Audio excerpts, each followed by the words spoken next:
Mbak Anggi, perkenalkan saya dengan perwakilan bertugas pada pagi hari ini. Boleh saya tahu nama panjang Mbaknya siapa? Hidayatul Khair. Hidayatul Khair. Mbak Hidayatul Khair biasanya sukanya dipanggil siapa? Hida. Oke Mbak Hida ya Mbak Hida. Mbak Hida saya lihat-lihat dari tadi Mbak Hida garuk-garuk terus nih. Kenapa? Gatal. Gatal. Kalau boleh saya tahu apakah Mbak Hida hari ini sudah ada mandi? Betul. Belum. Biasanya selama dirawat di rumah sakit ini mandinya sehari berapa kali atau selama di sini berapa kali mandi? 1 hari 1 kali. 1 hari 1 kali. Baik, Mbak Ida, kalau menurut Mbak Ida mandi itu apa? Basah-basah. Basah-basah saja. Kalau menurut Mbak Ida, kalau tidak mandi itu bakal kayak gimana jadinya? Biasa aja, tapi jadi gatal. Biasa aja tapi jadi gatal. Tapi Mbak Ida ngerasa nyaman nggak? Enggak, Mbak Ida, untuk kali ini saya akan menjelaskan mengenai tentang mandi.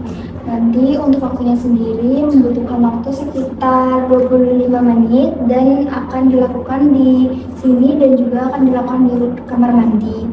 Apakah Mbak Ida setuju? Setuju. Baik, kalau begitu kita mulai ya. Sebelumnya saya akan memberitahu terlebih dahulu mengenai kebersihan diri. Kebersihan diri itu merupakan suatu usaha untuk membuat diri Mbak tetap bersih, tetap rapi, dan tetap wangi. Yaitu dengan cara contohnya seperti mandi.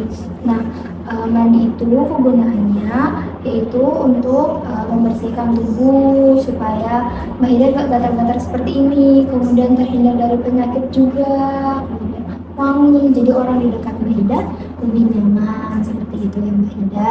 Nah, untuk mandi sendiri Mbak Ida sebelumnya tahu nggak alat-alat untuk mandi itu apa saja? Sabun,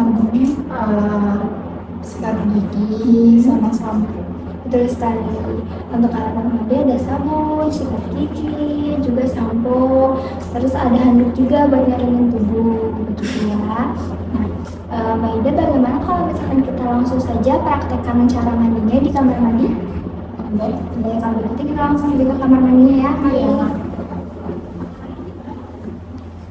Mari kita masuk. Saya tutup dulu ya pintunya. Baik, sekarang Mbak Ida bisa lepas terlebih dahulu bajunya. Selanjutnya kita taruh dulu. Bisa dicantolkan bajunya. Ya.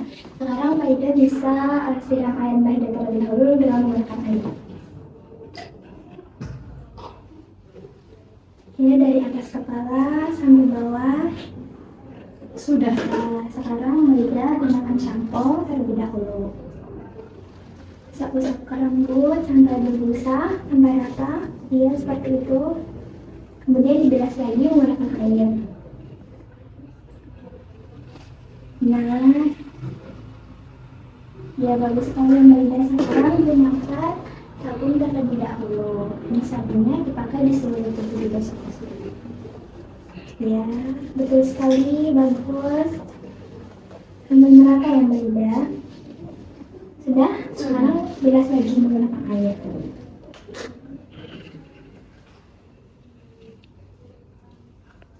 Nah, sekarang Mbak Ida gosok gigi. Kan sudah ada pasta giginya, jadi langsung dipakai saja. Gosok giginya sampai bersih, rata dalamnya.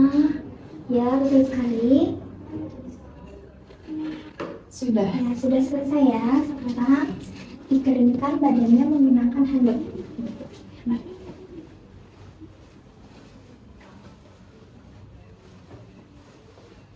Sudah, sekarang digunakan lagi bajunya.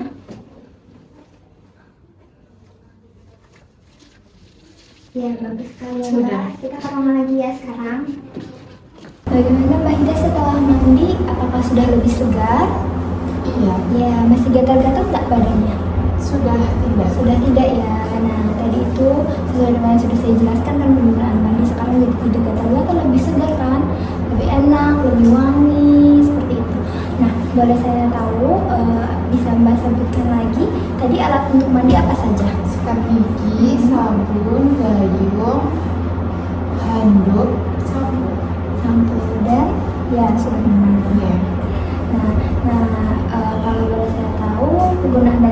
saja tadi? Untuk kebersihan diri supaya tidak gatal-gatal dan untuk biar lebih nyaman. Bagus sekali ya untuk lebih nyaman. Jadi nanti saat ini Mbak bisa mandi setiap hari itu 2 kali, tiap pagi dan juga menjelang sore Mbak bisa mandi seperti itu supaya Mbaknya lebih nyaman juga. Kalau tidur juga tidurnya lebih nyaman. Kalau misalnya bertemu dengan orang juga lebih nyaman bertemu dengan Mbak karena Mbaknya juga wangi seperti itu ya. Jangan lupa nanti dilakukan mandinya berapa kali sehari? 2 kali sehari, betul sekali. Nah, nanti saya akan masukkan kegiatan ini ke jadwal kegiatan harian Mbak ya Mbak. Nanti saya akan masukkan di setiap harinya dilakukan 2 kali ya. Nanti kalau misalnya Mbak melakukan, Mbak bisa tulis lakukan sendiri. Kalau misalkan dibantuin, tulis dibantuin. Kalau nggak dilakukan, tulis tidak dilakukan ya. Tapi ini harus dilakukan ya setiap harinya supaya tidak gatal-gatal seperti tadi. Baik Mbak Ida, karena sudah selesai untuk kegiatan hari ini, selanjutnya besok kita akan melakukan kegiatan belajar memotong kuku karena kuku Mbak Ida dilihat pasti panjang-panjang ya. Kemudian kita juga akan belajar berhias dan menyisir rambut supaya Mbaknya lebih rapi lagi nantinya.